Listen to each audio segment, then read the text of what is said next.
Adapun la haula ni tiada keupayaan, tiada kemampuan, tak ada daya. Makna tak ada daya ni apapun tak ada. Makna tak ada daya ni semua sekali tak ada. Sampai hidup pun tak ada. Jadi kalau la haula, apapun tak ada. Sebesar zarah pun tak ada. Makna la haula ni, jadi tiada. Dengan diri pun tak ada. Diri tak ada. Apapun sekali tak ada. Jadi makna la haula wala quwata illa billahil ali, melainkan yang ada kuasa Allah.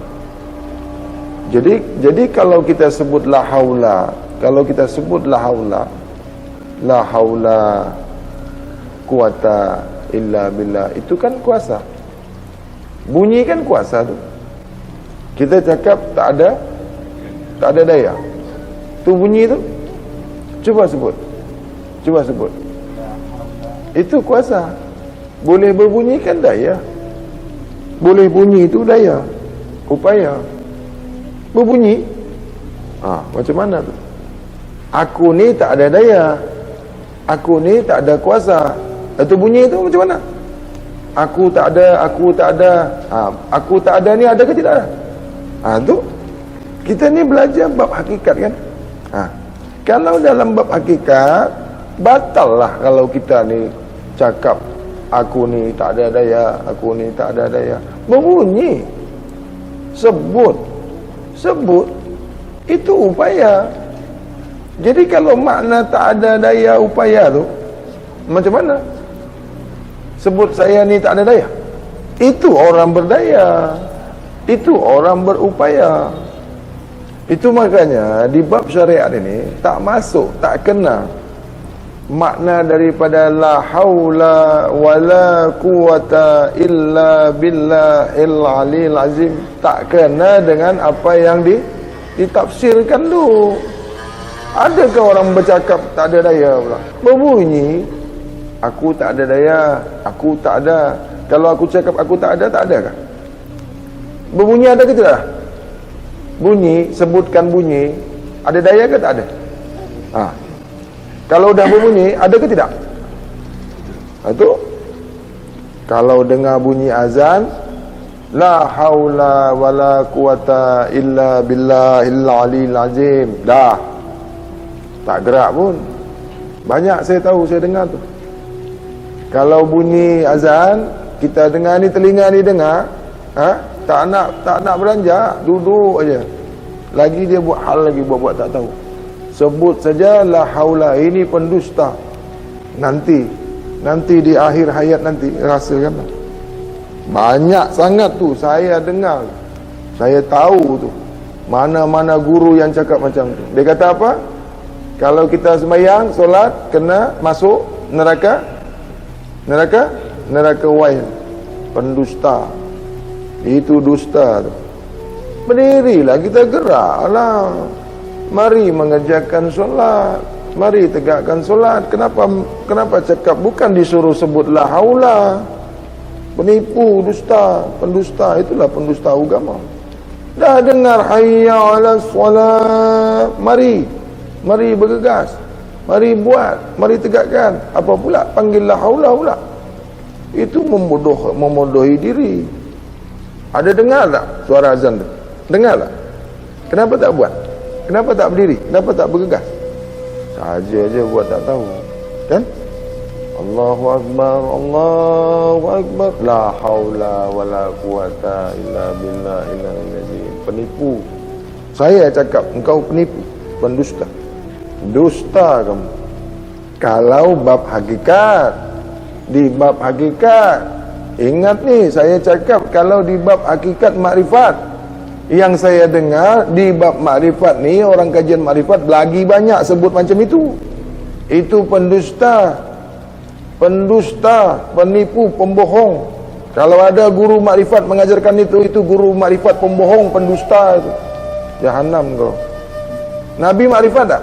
Nabi kita Makrifat tak tu? Lagi makrifat lah. Buat sembahyang. Kenapa pula guru-guru makrifat ni ada dengar suara azan dah panggil? Kenapa cakap la haula? Kalau di bab syariat, di bab syariat banyak dengar orang nak sembahyang. Jadi kalau orang nak sembahyang dengar suara azan, dia nak bergegas nak solat, boleh. Allahu Akbar, la haula wala quwata illa billahil azim. Tapi tegak dekat sajadah. Faham tak maksudnya? Boleh tak abang sebut macam tu? Kita nak sembahyang boleh, tapi sembahyang. Inilah haula, kau tak sembahyang, kau tak bergegas. Kalau kita dengar suara azan, umpama kita pergi dekat masjid, kita nak buat sembahyang, nak mengerjakan sembahyang. Kan ada orang iqamah lepas azan tu ada iqamah kan? Qamat, Allahu Akbar, asyhadu an la ilaha illallah, asyhadu anna Muhammadur Rasulullah. Ada kan? Hayya 'alas shalah, hayya 'alal falah, qad qamatis shalah, qad qamatis shalah. Allahu Akbar, la ilaha illallah, la haula wala quwata illa billahil aliyil azim. Boleh. Itu tak menipu sebab buat sembahyang. Kita tawaduk, kita merasa kita tak mampu buat. Kita merasa kita tak ada daya upaya, melainkan kuasa Allah. Kita boleh berdiri ni kuasa Allah. Kita boleh buat solat ni kuasa Allah. Itu boleh. Ini kau sebut la haula kau tidur. Pendusta, itu maksudnya.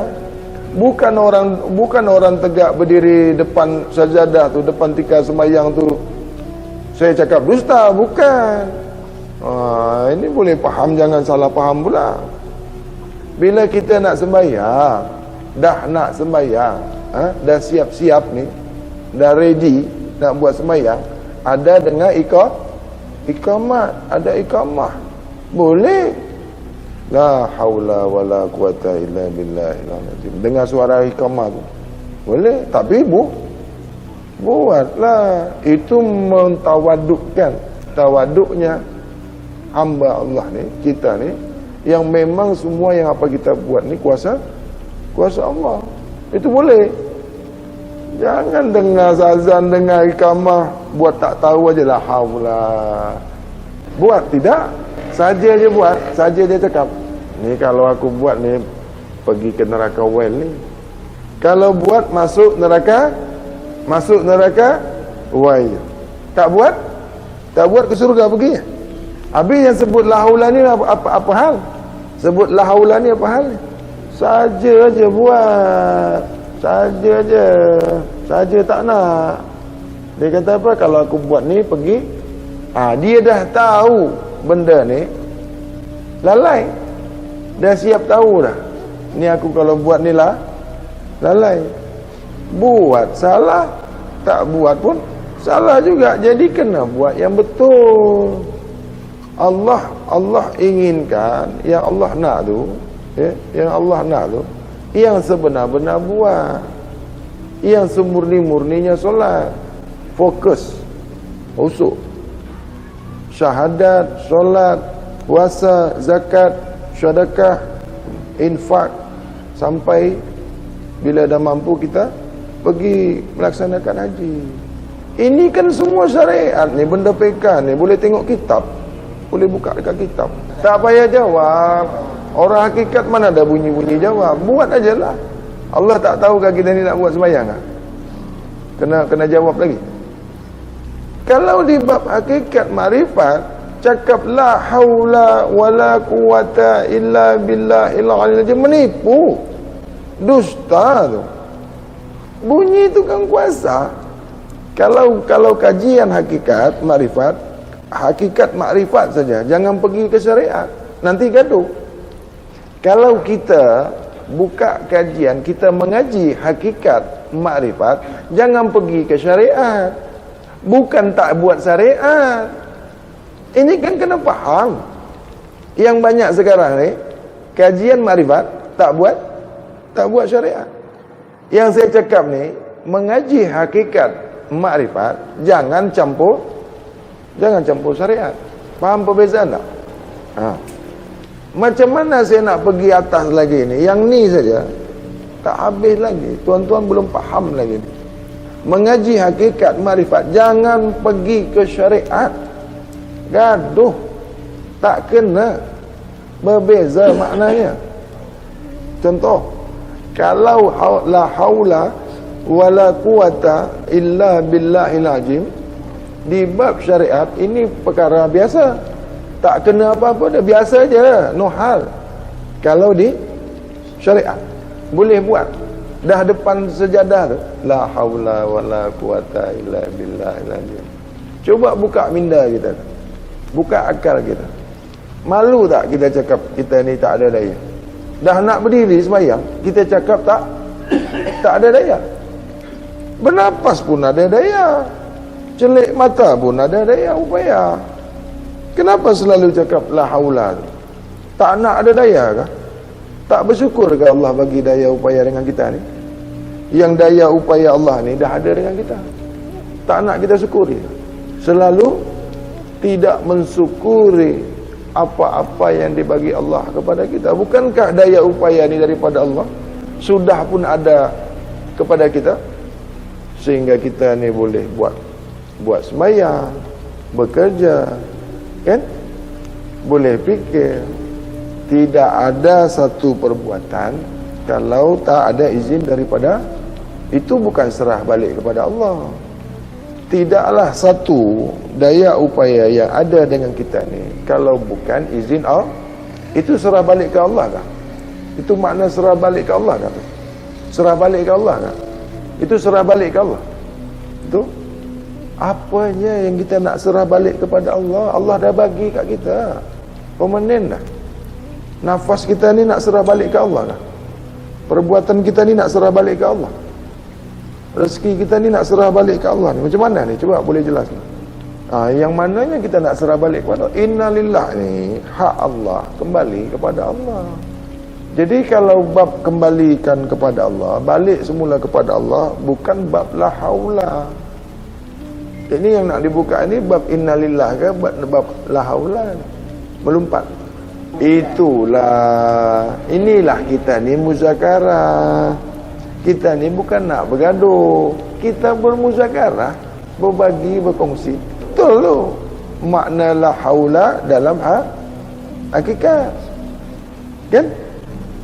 Inna lillah ilahi roziun, makna dalam hakikat, dalam kajian hakikat. Makrifat la inna lillah, aku daripada aku, hak aku itu milikku, kembali kepada aku. Sesungguhnya hak aku, kepunyaanku, kembali lagi kepada aku. Ini kan cantik aku dengarnya, suka saya hobi makrifat. Kalau dalam syariat banyak kitab, tuan-tuan tak payah jumpa saya, buang masa jauh-jauh datang. Tak rugi ke jauh-jauh datang soal saya dengan soalan syariat ni? Bukan tak faham, aku ni kan dulu belajar syariat. Nanti dia kata apa? Ini Bang Hadi keji hal syariat. Mana boleh syariat Nabi bawa, syariat Nabi ajarkan, mana boleh keji. Tengok tadi, inna lillah ilahi raziun, dalam bab makrifat, sesungguhnya hak aku kembali lagi kepada aku. Nak tanya syariat, datang daripada Allah, kembali kepada Allah. Itu jangan ditanya lagi. Anak saya pun tahu tu. Kalau dah pasti kembali kepada Allah, tak payahlah kita ni buat apa-apa. Macam tu kan? Hak Allah kembali kepada, tak payah buat apa-apa lagi lah. Garanti kembali kan? Macam tu. Sesungguhnya hak Allah mesti kembali kepada Allah. Ini tarekat. Sesungguhnya aku, awalnya aku, akhir aku kembali. Itu kan yang ditanya kan? Dah. Habis nanti. Kalau tunggu saya bercakap terus, macam radio rosak lah aku ni. Tak communicated. Lam jalalah. Oh tak boleh, itu tasawuf. Kena faham. Masuk dalam bab lam jalalah tu bukan bab makrifat. Itu tasawuf.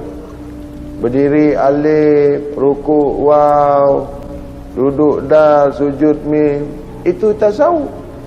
Bukan saya tak faham. Duduk dalam lam jalalah tu tafakkur, diam itu. Tapi itu bab tasawuf. Ini mana yang betul? Melompat-lompat ni kajian kita. Oh, kalau saya tak boleh jawab, bukan guru. Berdiri alif, duduk dal, sujud mim, ini tasawuf. Itu tak akan jumpa. Tasawuf tak akan jumpa ke Tuhan. Tak dapat. Hayal banyak. Macam mana pula solat dah jadi huruf-huruf pula? Beritikaf pula lagi. Kalau dah solat tu, solat saja. Jangan ada lagi makhluk lagi dekat situ. Tak boleh ada makhluk lagi. Kalau aku ni berdiri alif, apanya yang alif? Kenapa jadi alif pula? Nak mengingat alif lagi? Solat nak mengingat alif. Rukuk ha, duduk dal, sujud mim, macam tu. Mati rosak solat. Itu tasawuf. Tasawuf ni Nabi tak bawa. Ini daripada guru, daripada ahli sufi terdahulu. Sampailah sekarang ni. Itu bukan ilmu mengenal Allah. Tasawuf ni bukan ilmu mengenali Allah. Bukan. Jadi ini mesti faham dulu. Mengenali Allah ini ma'rifatullah. Itu tasawuf, bukan ilmu mengenal Allah. Apa makna tasawuf tu? Mengenal Allah kah? Itu saya cakap tadi, tasawuf ni tak sampai mengenal Allah. Dari tajuk dia saja sudah tasawuf. Kalau saya tangkap tersangkut-sangkut, nanti marah yang orang yang ada ilmu ni. Tak boleh, nanti dia kata kata tak keji orang. Kita ni bercakap ni kena hati-hati. Jangan singgung rasa orang, jangan singgung. Tapi yang aku cakap ni agak-agak macam mana? Rasa-rasa macam mana? Ilmu yang mengenali Allah ni ilmu ma'rifatullah. Tasawuf bukan ilmu mengenal Allah. Fikirlah sendiri. Apa makna tasawuf ni? Mengenal Allah kah? Sifat 20 itu mengenal Allah kah? Itu mengenal sifatullah. Itu nak tahu sifatullah, bukan kenal Allah.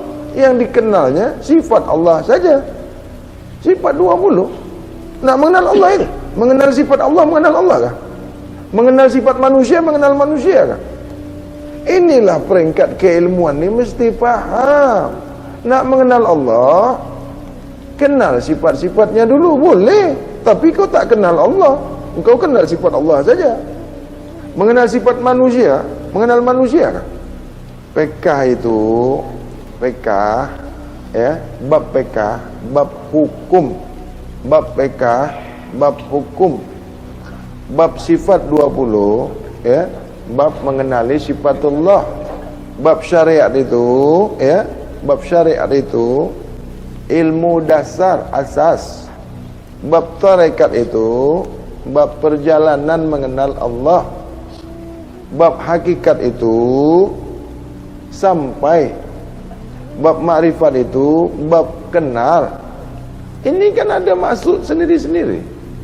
Mengapa pula tasawuf ini boleh mengenal Allah? Tajuk dah berbeza. Belajar sifat 20, belajar sifatullah, bukan mengenal Allah itu. Hakikat insan itu hakikat manusia, bukan hakikat Tuhan.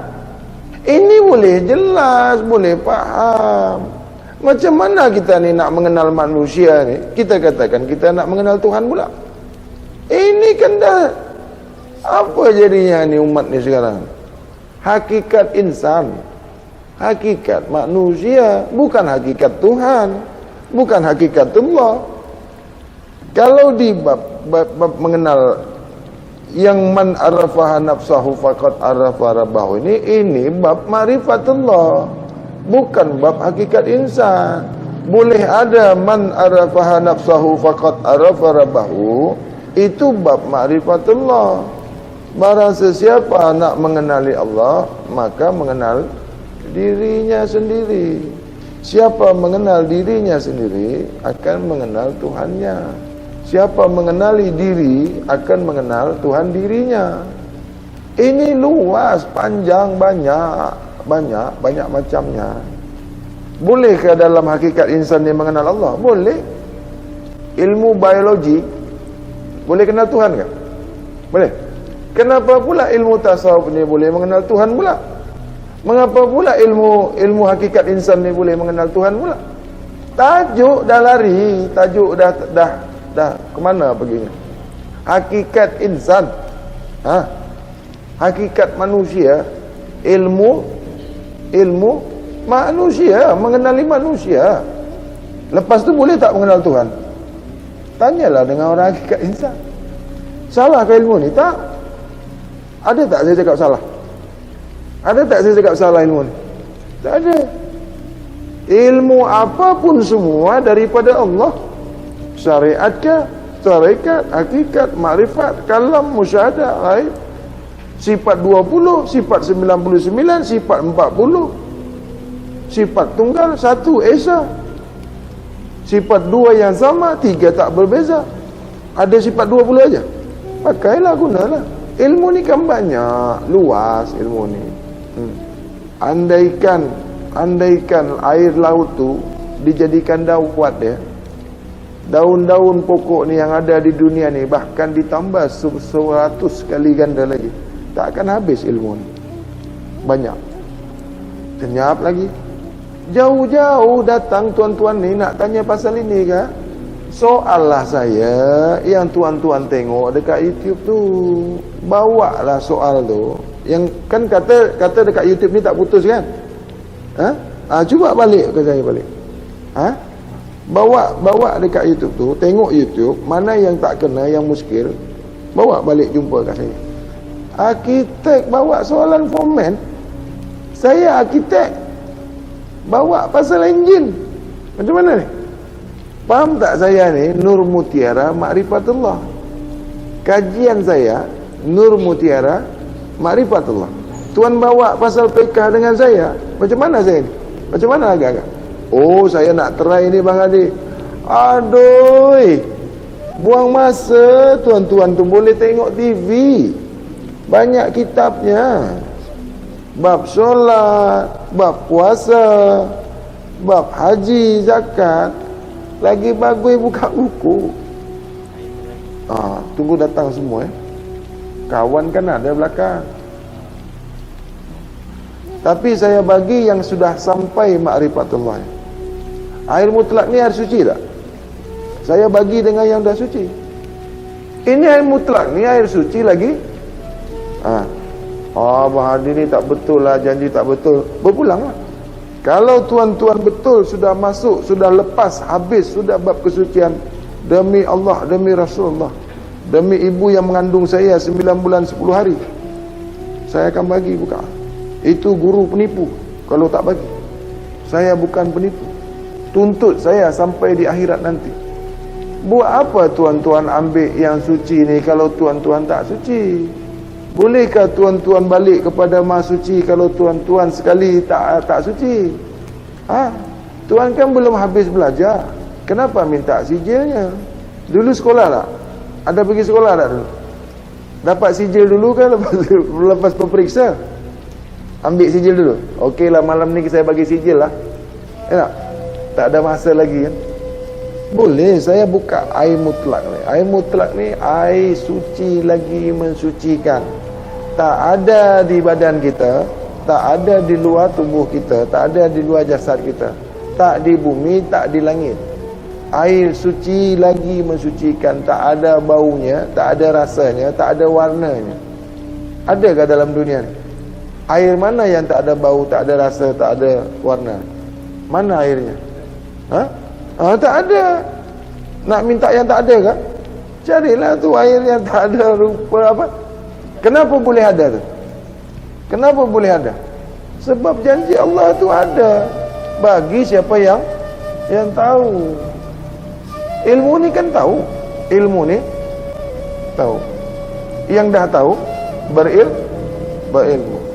Kenapa itu dulu yang diminta? Saya tanya tuan-tuan, kenapa minta? Kenapa minta air mutlak ni? Lepas dapat air mutlak ni, nak buat apa? Nak dikemanakan? Nak letak di mana air mutlak ni? Tuan-tuan nak letak dekat mana? Yang guna air mutlak ni, yang boleh guna air suci lagi mensucikan ni, orang yang boleh guna tak kalau kita ni tak suci? Ini kan psikologi. Tak sirik lagi, tak keji dan mungkar, tak pandang lagi yang maksiat, tak dengar lagi yang maksiat, hati tak lagi bercakap yang maksiat, tak jalan tempat yang maksiat, tak berkata-kata bercakap yang maksiat, tak menghayal yang maksiat, tak berfikir yang maksiat. Itu saya tak tahu ke tuan-tuan ni peringkatnya. Agak-agak saya faham tak? Saya kan dulu, ini bukan sombong. Orang hakikat makrifat tak ada sombong. Sombong tu keji. Sombong tu batal. Sombong tu batil. Dengar sini, jangan cakap saya tak bagi. Mesti bagi. Mana boleh tak bagi, orang minta. Tapi saya bagi tahu, air suci lagi mensucikan ni boleh diguna orang yang jadi esok jangan cakap dengan saya, bang, tak jadi pun. Tak ada faedah pun. Ini kan banyak guru yang dipersalahkan. Banyak guru yang dipersalahkan murid. Banyak guru yang disalahkan murid, cakap ilmunya tak bagus, tak menjadi. Guru yang bodoh pun bagi dekat murid yang murid tak faham. Guru tak tahu peringkat murid. Guru yang tak faham tengok apa yang dikerjakan murid. Janji bagi aja. Saya tak nak kena macam itu. Tapi kalau tuan-tuan minta, saya kena buka, kena bagi. Tapi kan saya bagi tahu dulu. Bang Hadi, saya dah cubalah ambil air telak ni, tak jadi pun. Kalau makan cili rasa pedas. Air mutlak macam cili kan?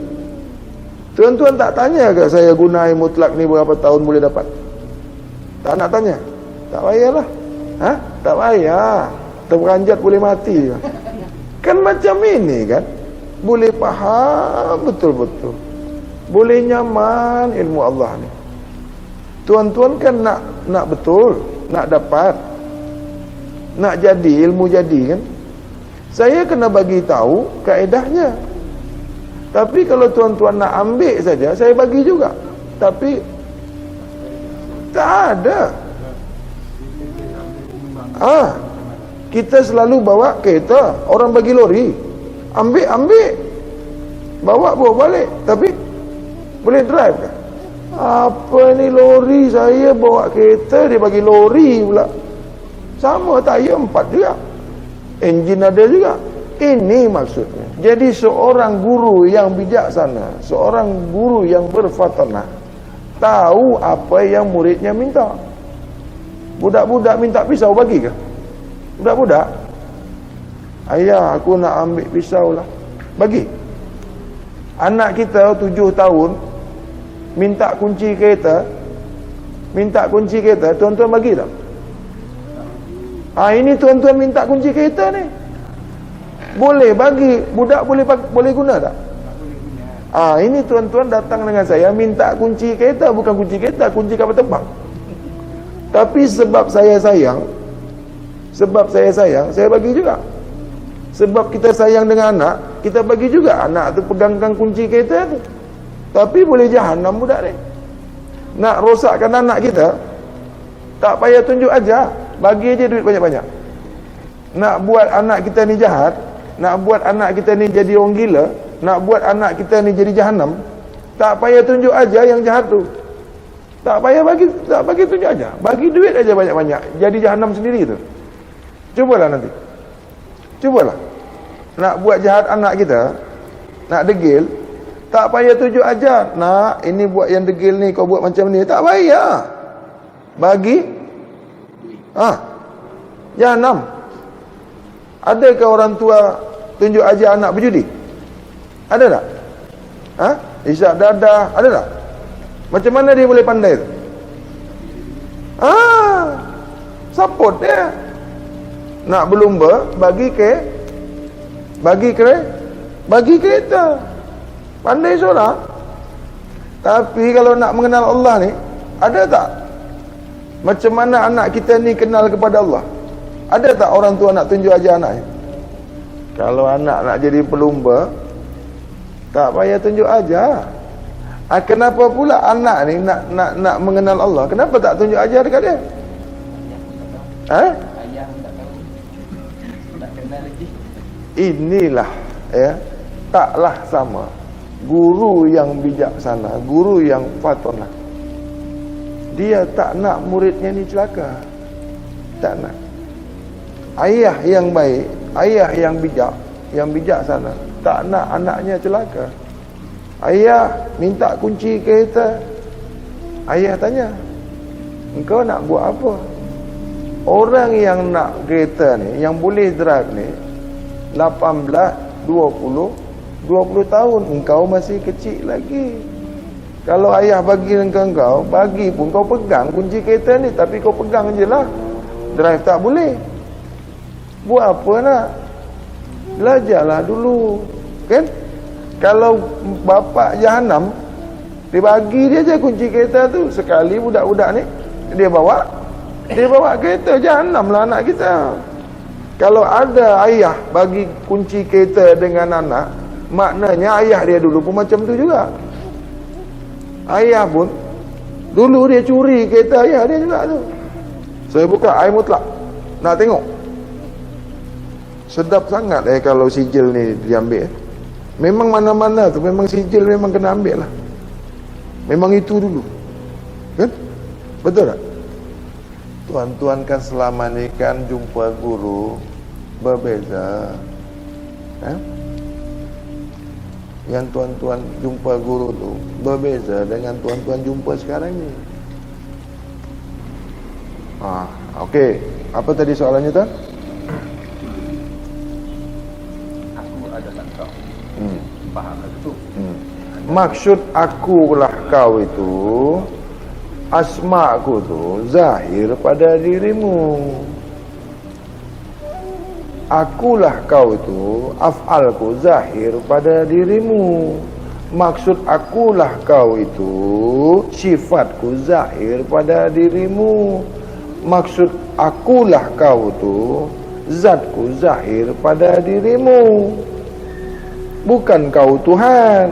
Yang Tuhan tu aku, kata Tuhan. Jadi bukan Tuhan yang zahir pada dirimu. Kan ada berbeza ni. Hafal Allah tu Allah kah? Hafal Allah tu Tuhan kah? Nama Tuhan tu Tuhan kah? Perbuatan Tuhan itu Tuhan kah? Sifat Tuhan itu Tuhan kah? Zat Tuhan itu Tuhan kah? Bukan. Hamba Allah. Allah kah tu? Tu perbuatan Allah, ciptaan Allah. Allah tu Allah. Jangan salah. Apa lagi yang nak ditanyakan? Ini boleh jelas semuanya. Diri zahir. Diri didirikan. Terdiri itu kan berdiri.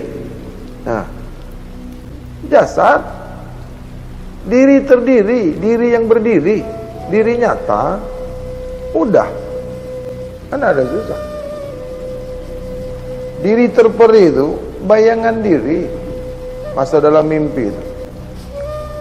Itu diri terperi lah. Guru ni banyak buat bertapis-tapis, berlapik-lapik, tapi tak nak buka yang sebenarnya. Kalau dia tak tahulah. Diri terperi, diri yang bermimpi itu, diri yang melihat dalam mimpi itu diri terperi. Apa lagi? Diri rahasia, tersembunyi rahasia lah. Diri sir namanya. Kalau di musyahadah syirullah, nyawa Ruh, jiwa, diri tersembunyi. Nampak tak tu? Rahsia lah. Benda yang tak nampak, batin. Diri tersembunyi itu diri batin. Mana tu? Nyawa, ruh, jiwa. Diri jasmani, jasad. Nafas bukan diri, bukan. Nafas keluarga daripada jasad ni. Telinga keluarga, mata keluarga, family dia lah. Family yang ada pada jasad ni, aksesoris ni. Nafas bagian dari tubuh. Nafas ni tak payah diguna, tak payah diingat. Nafas ni jangan diingat-ingat. Nak diingat nafas ke? Nafas ni nak diingat-ingat. Nak ingat-ingat nafas. Kenapa ada pula zikir nafas? Zikir makna zikir nafas, ingat nak buat apa? Nafas tu tak boleh tak ada. Nafas tak boleh tak ada. Nafas mesti ada terus. Dia tak berhenti, dia tak naik, dia tak turun. Tak ada yang menaikkan dia, tak ada yang menurunkan dia, kecuali hak Allah. Jangan dinaik-naikkan, jangan diturun-turunkan. Tengoklah orang tidur. Orang tidur bernafas tak? Dinaikkan dia, diturunkan dia. Orang tidur, dia naikkan kan nafas dia? Kalau dah buat kerja sendiri tu, nak dinaik-naikkan, nak diturun-turunkan ke? Buat apa? Zikir hati. Ada tak dengar? Ada tak dengar zikir hati? Apa makna zikir hati tu? Ingat? Hati mengingat Allah? Ya betul. Bila masa hati itu boleh mengingat Allah? Cuba baikkan betul lah bahasa ni. Boleh hati mengingat Allah kan? Itulah selama ni kita belajar ni tak habis. Tak dapat faham. Guru tak bagi faham. Beginilah jadinya kita ni. Usia dah senja, masih nak mengingat hati, masih nak mengingat nafas. Boleh tak mengingat selain Allah? Apa jadinya kalau mengingat selain Allah? Sudahlah tu. Jangan mengingat selain Allah. Jangan memikirkan selain Allah. Jangan menyembah selain Allah.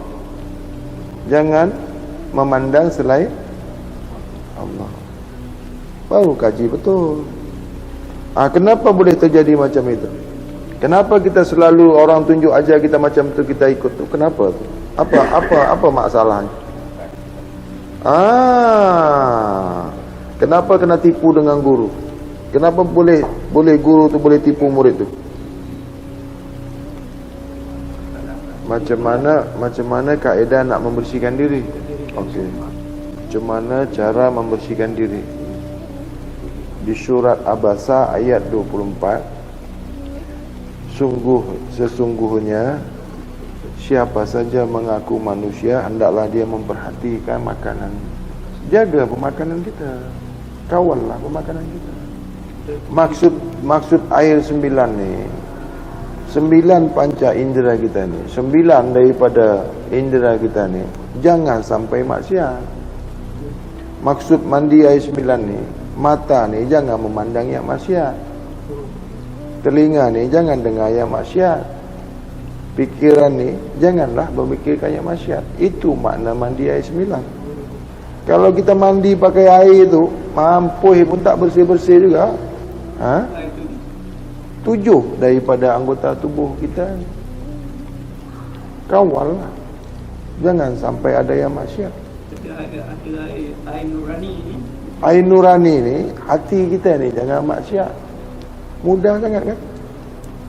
Sampai jauh-jauh sangat daripada sampai Kuala Lumpur ni cari yang mandi. Itu kan bahasa tamsil, perkataan yang berlapis, yang tersembunyi.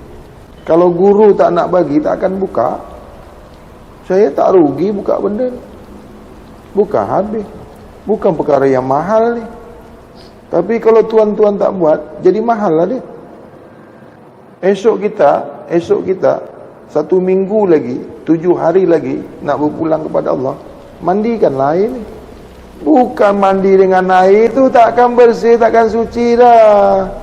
Beratus kali dimandikan pun jangan lagi 9. Maksudnya jangan hati ni mengkeji maksiat, keji dan mungkar, jangan lagi. Itulah maksud mandi dengan air nurani. Mana ada air nurani? Itulah dia.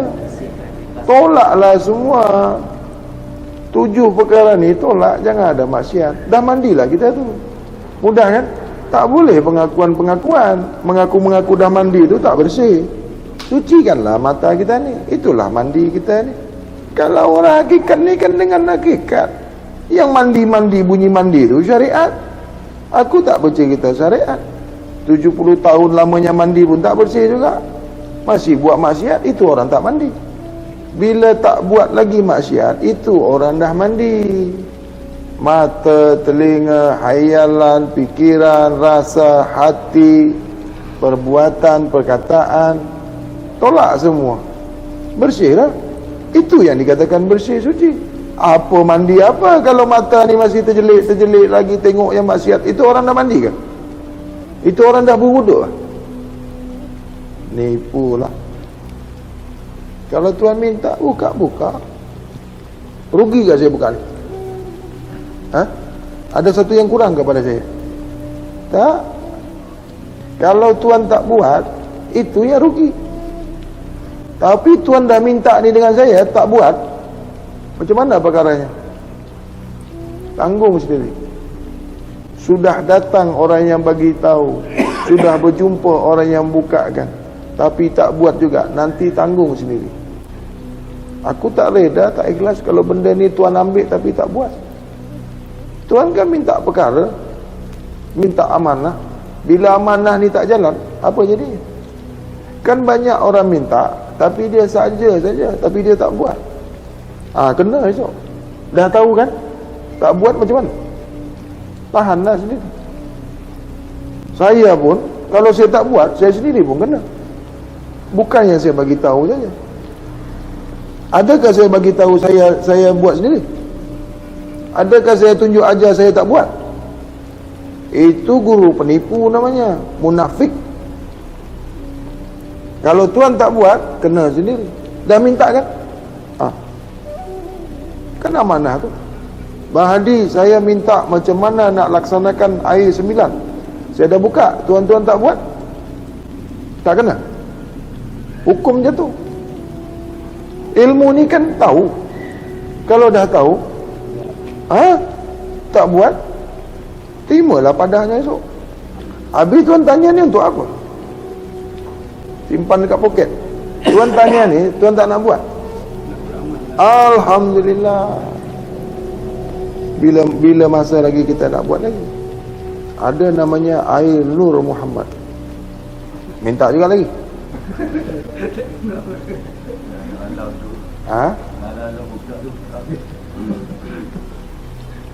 Belum masanya.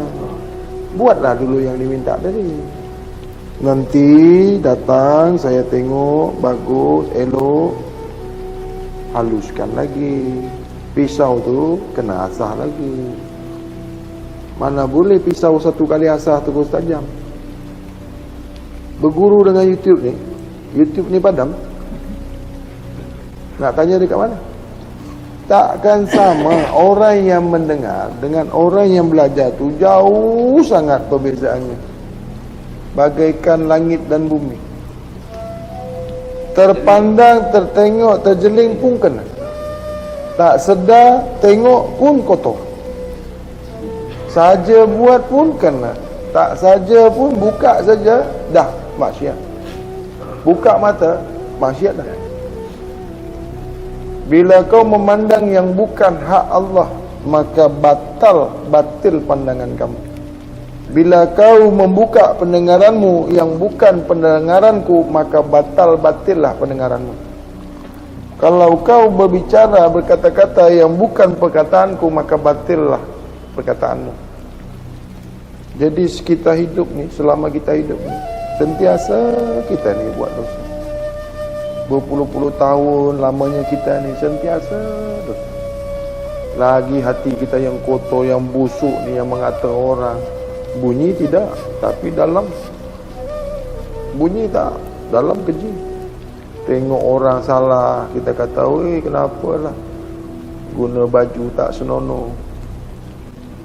Mengata anak orang, mengata bini orang, mengata harta orang. Tak habis-habis hati kita ni buruk. Tak habis-habis hati kita ni busuk. Macam mana kita nak dapatkan ilmu Allah yang suci ni?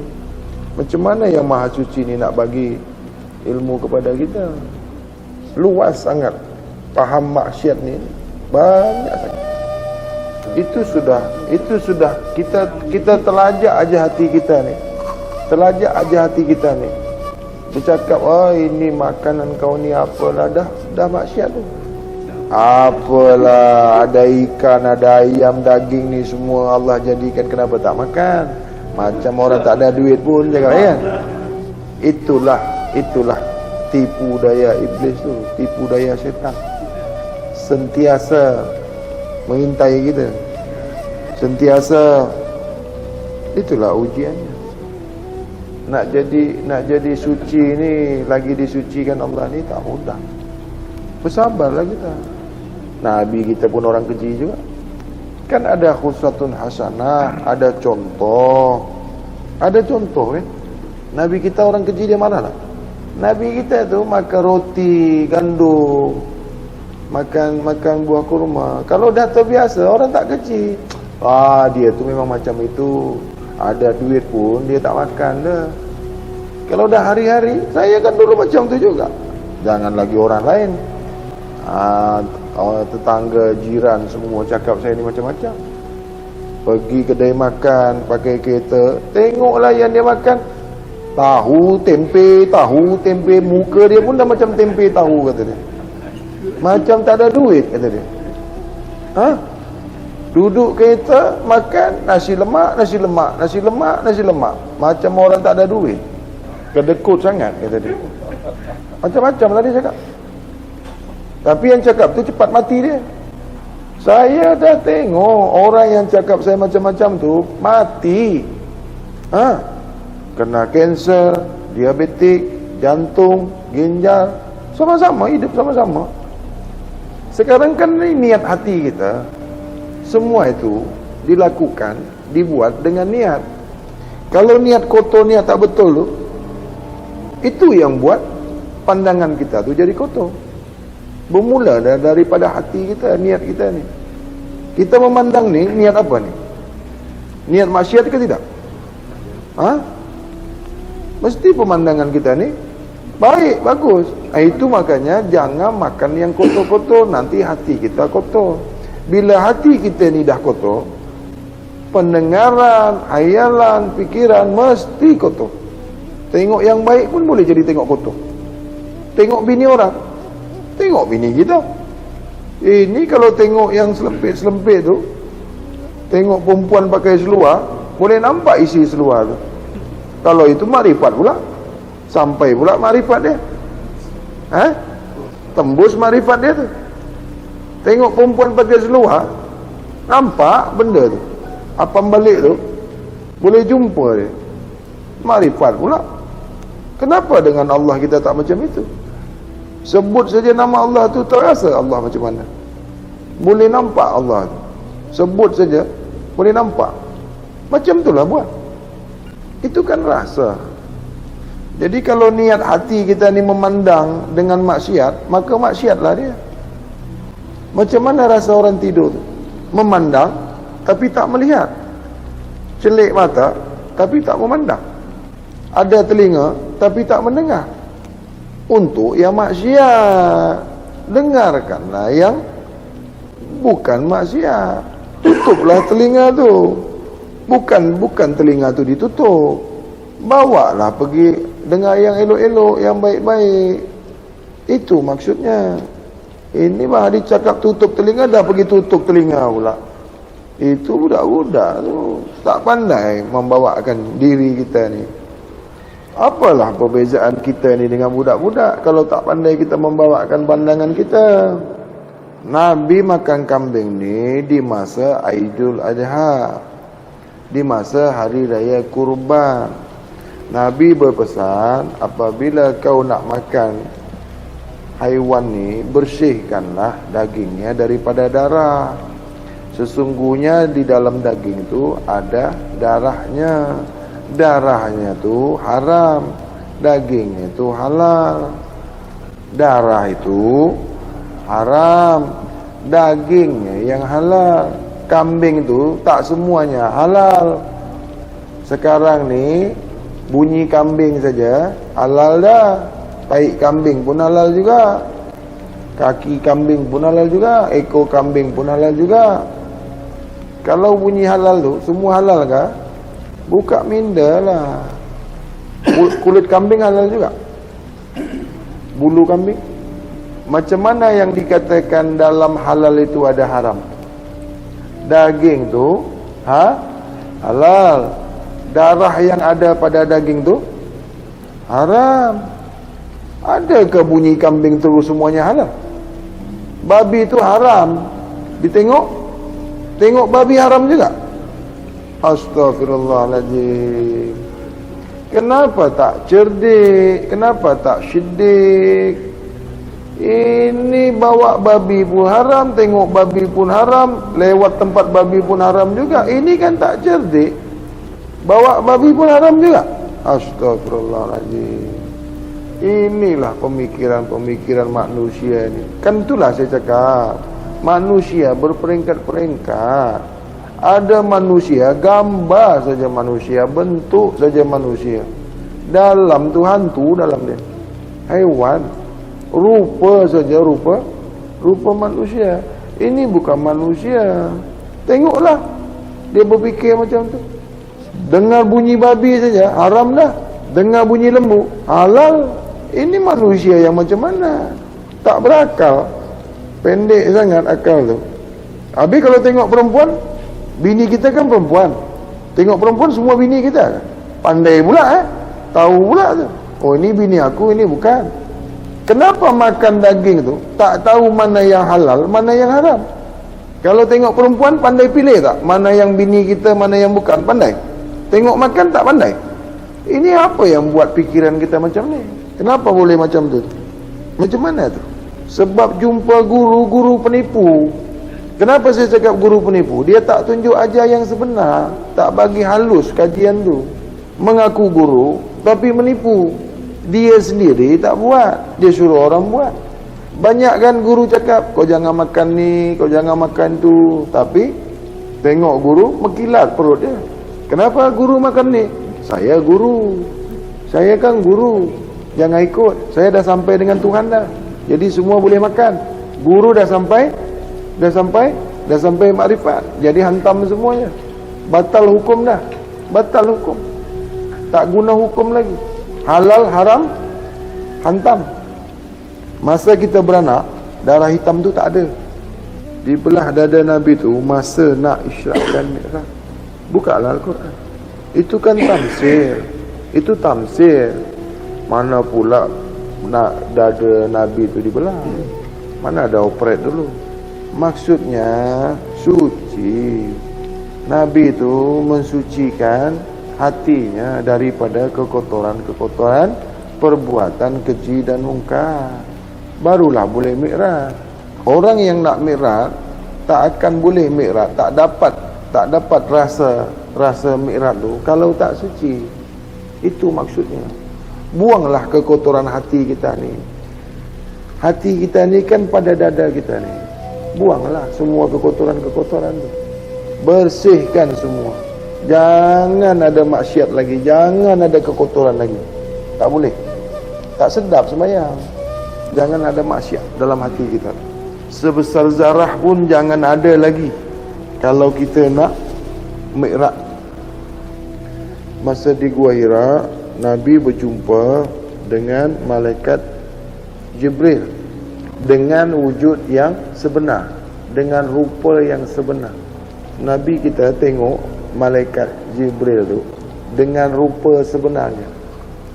Rupa yang sebenar. Tahu rupa yang sebenar? Yang original. Kalau Nabi boleh tengok Jibril tu dengan rupa sebenar, malaikat tu gaib tak? Kalau Nabi diceritakan di Al-Quran, ada riwayat di Al-Quran mengatakan Nabi tu jumpa, tengok rupa Jibril yang sebenar tu, malaikat tu gaib tak? Gaib ke tidak? Siapa yang cakap malaikat ni gaib? Tu Al-Quran dah jawab. Nabi ni manusia bukan? Ha? Manusia ni Nabi manusia ke bukan? Kenapa boleh tengok malaikat dengan rupa sebenar? Dalam mimpi ke tu? Dalam mimpi ke? Kalau tak mimpi maknanya nyata kan? Kalau malaikat tu boleh ditengok dalam zahirnya dengan rupa sebenarnya, malaikat ni gaib ke tidak? Boleh tengok macam ni, kenapa kita tak boleh tengok? Malaikat tu tak buat dosa. Kalau nak tengok malaikat, kenapa Nabi boleh jumpa malaikat? Suci. Itu aja. Sekarang macam mana nak jumpa Nabi? Faham Nabi tu suci? Yakin Nabi tu suci? Boleh mimpi jumpa Nabi ke kalau tak suci? Tu. Jadi bukan susah nak percaya orang jumpa Nabi, mimpi jumpa Nabi. Bukan susah kita nak cam. Tengok aja perbuatan orang tu. Tengok aja fi'ilnya. Tengok aja pemakanannya. Tengok aja hayalannya. Kan banyak yang mengaku mimpi jumpa Nabi, mimpi jumpa Nabi. Banyak kan? Banyak, boleh. Bagus jumpa Nabi itu bagus. Boleh ke berjumpa yang suci itu dengan yang bukan suci? Berani sangat cakap mimpi jumpa Nabi. Kalau makanan tu yang halal, ada yang haram, kita tak pandai pilih kan? Baju kita separuh kotor, separuh bersih, kita tahu tak? Tahu tak? Tengok baju yang kita nak pakai ni, separuh kotor, separuh bersih, nak guna tak? Kenapa makanan yang separuh haram, separuh halal ni you makan juga? Ini mana yang salah ni? Salahnya di mana? Kenapa tengok? Kan sama-sama tengok tak? Baju sebelah kotor, sebelah bersih, nak guna? Pandai pula tak masuk ke perut, boleh faham pula. Makan separuh haram, separuh halal. Kenapa akal ni tak jalan? Ini akal yang rusak, otak rusak. Iblis tu sentiasa mengintai kita. Dia masuk dalam akal kita tu melalui apa yang kita makan. Dia tutup akal kita tu. Kalau tengok baju, pandai pula nak memilih. Sama-sama melihat tak? Tengok baju, tengok makan. Sama-sama tengok kan? Tapi makan yang separuh bersih, separuh kotor ni kita tak faham. Punya mata tak melihat, punya telinga tak mendengar, punya akal tak dipakai, tak diguna, punya hati tak merasa. Sia-sialah hidup kita. Sangat mudah, sangat teramat mudah. Tapi kita yang mudah pun tak boleh buat lagi yang susah. Nak bersihkan perut saja pun tak tahu, tak faham. Nabi kita berpesan, bercakap, jangan kau jadikan perut kamu itu kuburan bangkai hewan. Jangan kau jadikan perut kamu itu kuburan bangkai hewan. Jangan kau umbankan perut engkau tu, kau besarkan perut engkau tu dengan bangkai hewan.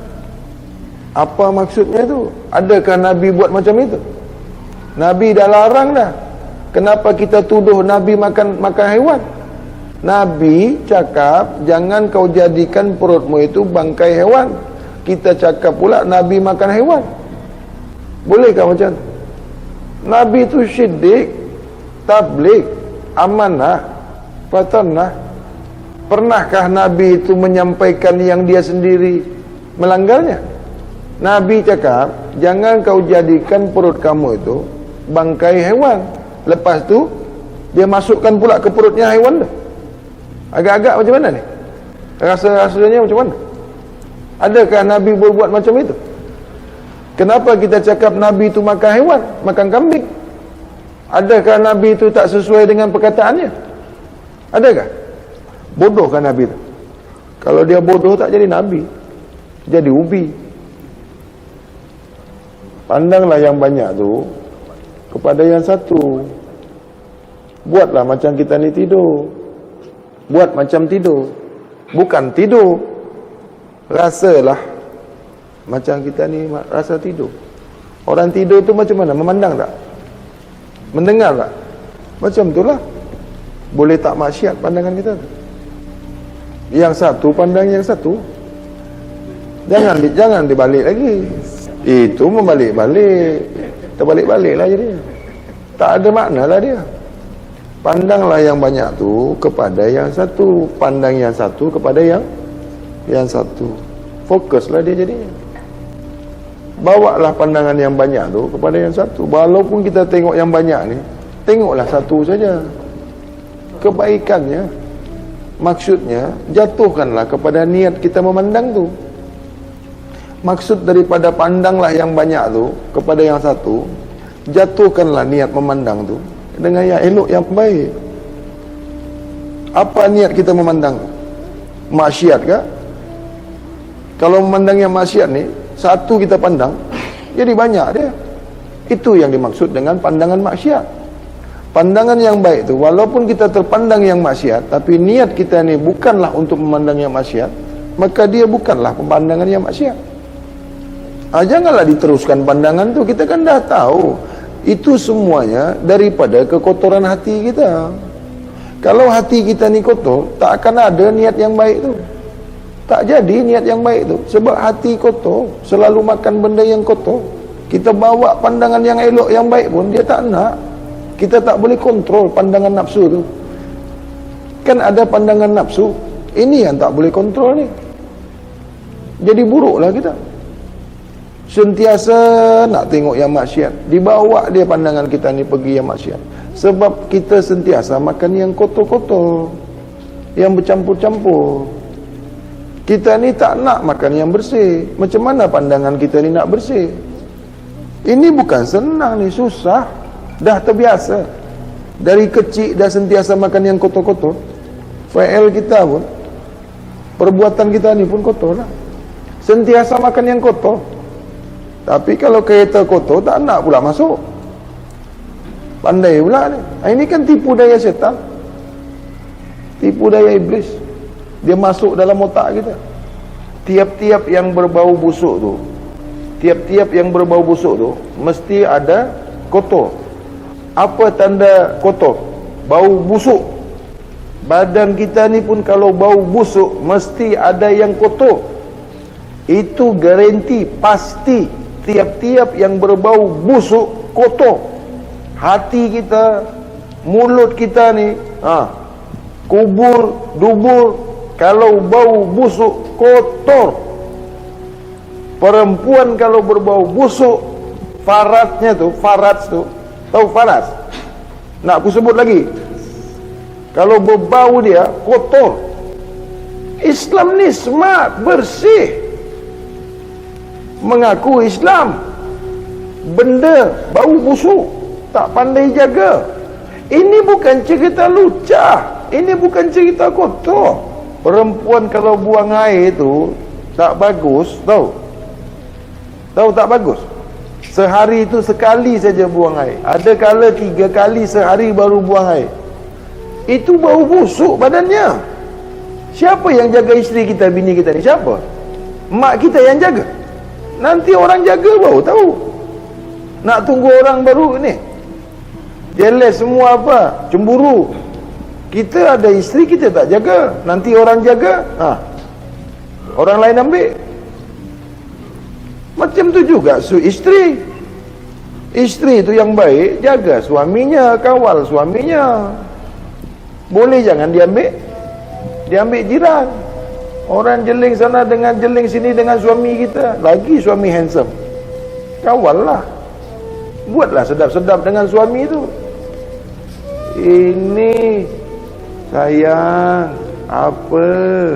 Alah, muka kau lah, itu saja kau minta tiap malam, kata dia. Macam mana suami tak pergi? Tak pandai, kan? Disalahkan suami. Apa lagi cerita ni? Kalau cerita itu kau terang muka kau, terjeling mata, putus marifat kalau cerita tu. Jadi yang dikatakan dah suci, yang dikatakan dah sampai penamat daripada ma'rifatullah ni, sudah tak syirik lagi, sudah tak maksiat lagi, sudah tak buat yang salah lagi, sudah tak buat keji dan mungkar. Tak ada syirik zali, syirik hafi, syirik hafizun hafi. Sudah tak syirik lagi. Inilah orang yang suci di mata Allah. Inilah yang dipanggil sudah pun berjumpa kepada Allah. Inilah orang yang sudah memandang Allah. Inilah orang yang di sisi Allah. Ini makna daripada orang yang dekat, orang yang suci, orang yang berjumpa, orang yang faham, orang yang dikenal Allah, orang yang ditahu Allah, orang yang dikasih Allah. Tak ada dah tengok-tengok Tuhan dengan biji mata tu, tak ada tu, pendusta, penipu tu. Tuhan bukan makhluk. Kalau ada wali dia cakap dia boleh tengok Tuhan, itu wali penipu. Kalau ada guru dia kata dia boleh tengok Tuhan, itu guru penipu, pendusta. Ini aku cakap. Kalau ada orang yang bermimpi berjumpa dengan Rasul, bermimpi berjumpa dengan Nabi, apabila dia bukan syidik, tabligh, amanah, fatonah, suci diri zahirnya, suci dari batinnya, suci perbuatannya, pikirannya, pandangannya, hayalannya, pendengarannya, perkataannya, perbuatannya, dia bukan berjumpa dengan Nabi. Dia bukan mimpi berjumpa dengan Nabi. Itu manusia penipu, pendusta. Karena Nabi itu suci, lagi disucikan. Mustahil yang suci itu boleh ditengok daripada yang kotor. Mustahil yang kotor tu boleh berjumpa dengan yang bersih, lagi suci. Bukan susah nak tengok orang, aku mimpi inilah, aku mimpi itu kau mimpi. Kau bukan jumpa dengan Nabi, kau jumpa dengan ubi, pendusta. Bolehkah Nabi membuka hijabnya kepada orang yang kotor? Bolehkah Nabi membuka hijabnya kepada hati yang kotor, perbuatan yang kotor, hayalan yang kotor, pikiran yang kotor? Bolehkah? Nakkah Nabi? Allah saja pun tak sukalah, lagi Nabi. Siapa yang dipertemukan Allah dengan Nabi itu? Sesiapa manusia, sesiapa insan, hamba Allah yang dipertemukan oleh Allah dengan Nabi yang suci lagi disucikan, siapa yang dipertemukan yang maha suci itu? Bolehkah yang maha suci itu mempertemukan yang kotor dengan yang suci? Boleh. Guna psikologi lah. Kalau cakap jumpa Nabi, budak kecil pun boleh cakap. Tak akan berjumpa kau apabila kau tak suci. Kau sebutkan asyhadu an la ilaha illallah wa asyhadu anna Muhammad Rasulullah, tidak ada syidik, tabligh, amanah, batonah pada diri kamu, batal ucapan kamu tu. Sebab kau mengaku anna Muhammad Rasulullah, kau mengatakan anna Muhammadur Rasulullah wa asyhadu anna Muhammad Rasulullah, tidak ada syidik, tabligh, amanah, batonah pada diri kamu. Itu ucapan yang palsu, ucapan yang dusta, perkataan yang palsu, perkataan yang dusta. Kerana kau tidak mengikuti sebagaimana syidik, tabligh, amanah, fatonah. Kan banyak orang sebut asyhadu alla ilaha illallah wa asyhadu anna Muhammadur Rasulullah, tapi tak ada syidik pada dirinya, tak ada tabligh pada dirinya, tak ada amanah pada dirinya, tak ada fatonah pada dirinya. Sia-sia ucapanmu, pendusta kau. Siapa yang menyebutkan anna Muhammadur Rasulullah, mestilah tertanam di jiwamu syidik, tabligh, amanah, fatonah, barulah sesuai dengan apa yang kau sebutkan itu. Menyebutkan la ilaha illallah, syahadat tauhid, engkau mesti faham apa Tuhanmu, siapa Tuhanmu. Barulah kau boleh menyebutkan la ilaha illallah. Apabila kau sebutkan la ilaha illallah, kau tak kenal apa yang kau sebut, kau tak tahu apa yang kau sebut, kau tak tahu apa yang kau perkatakan, kau tak faham apa yang kau sebutkan, sebutanmu itu palsu, dusta, penipu kau, pendusta. Sebab apa yang kau sebutkan itu kau tak faham. Kalau nak bunyi-bunyikan aja, budak-budak pun boleh bunyikan. Kalau sekedar bunyi saja, kalau hal bunyi saja, sebut saja, orang Yahudi pun boleh sebutkan juga. Orang yang bukan Islam pun boleh bunyikan macam itu. Kalau bunyi la ilaha illallah, bolehkah kau panggil la ilaha illallah? Bolehkah kau sebut la ilaha illallah? Bolehkah kau menyebutkan dua kalimah syahadat? Dua yang bersaksikan satu, dua kali bersyahadat, kedua-duanya menyaksikan satu, satu tunggal, dua sama, tiga yang tak berbeza. Siapa satu? Allahu Rabbi, Allah Azza wa Jalla, Rabbul Izzati. Siapa dua? Rabbul Alamin, Rabbul Izzati. Siapa tiga? Rabbul Izzati wa Rabbul Alamin wa rahmatan lil alamin. Ini kalau musyahadah. Tasawuf lain lagi. Hakikat insan beza lagi. Sifat 20 lain lagi. Syariat berbeza lagi. Ilmu ni kan 7 peringkatnya. Oh, saya tak nak pakai itu Bang Hadi, kau pakailah mana yang kau tahu. 7 peringkat keilmuan ni, satu yang sampai, satu yang betul, satu yang berjumpa, satu yang bersaksi. 7 peringkat ni hanya satu yang sampai kepada Allah. Tu ke-6 ni tak akan sampai, tak dapat. 7 peringkat ni, 7 jalan ni hanya satu yang sampai, hanya satu yang sebenar-benar sampai ke Tuhan. Yang ke-6 ni batal semua, sebab masih tersyirik lagi. Syariat, tahu buat, tak tahu tempat. Tarekat, berjalan kepada pengetahuan. Hakikat, hayal, tahu ke Tuhan. Makrifat, kenal ke Tuhan. Kalam, seakan-akan tahu itu Tuhan. Musyahadah, nyata Tuhan. Ghaib, bersama-sama dengan Tuhan. Kembali ke Tuhan. Nyata Tuhan kepada nyata. Nyata kepada penyata. Nyata kepada yang dinyatakan. Maka nyata yang menyatakan yang nyata. Yang nyata itulah yang menyatakan yang nyata. Tuhan itulah yang berkata dia Tuhan. Tuhan itulah yang tahu siapa Tuhan. Tuhan itulah yang tahu siapa yang nak kembali kepadanya. Tuhanlah yang mengembalikan amanah kepadanya kembali. Siapa yang nak kembali kepada empunya amanah kembali, maka hendaklah dia suci zahir dan batin. Maka yang maha suci mengembalikan haknya kembali kepada dirinya kembali. Apabila engkau nak dikembalikan kepada empunya diri kau kembali, maka hendaklah kau suci zahir dan batin, sesuai dengan surat Al-Baqarah ayat 222. Aku suka kepada sesiapa yang sentiasa mensucikan dirinya. Apabila Tuhan sudah suka, nak ke tu? Tuhan nak ke? Nak ambil kembali kan? Maka itu bergantung, berpulang kepada peringkat jiwanya. Jiwa yang amarah tak akan kembali ke Tuhan. Jiwa yang lawamah tak akan kembali ke Tuhan. Jiwa yang malhamah tak akan kembali ke Tuhan. Mutmainah akan dipanggil Tuhan. Mardiyah, bila saja, kapan saja dia kembali ke Tuhan. Radiyah, tak perlu dipanggil, dia boleh kembali ke Tuhannya. Kamilah, Allah akan lepaskan dia, Allah bebaskan dia sampai masa yang ditentukan untuk kembali ke Tuhannya.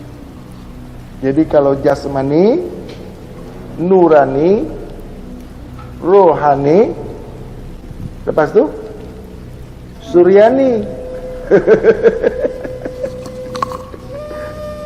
Siapa suryani tu? Ingat tak? Kekasih hati.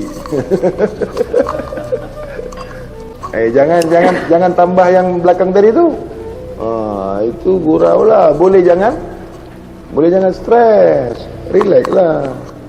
Yang last tadi, Rabbani, jasmani, nurani, rohani, Rabbani, ya. Sampai peringkat Rabbani.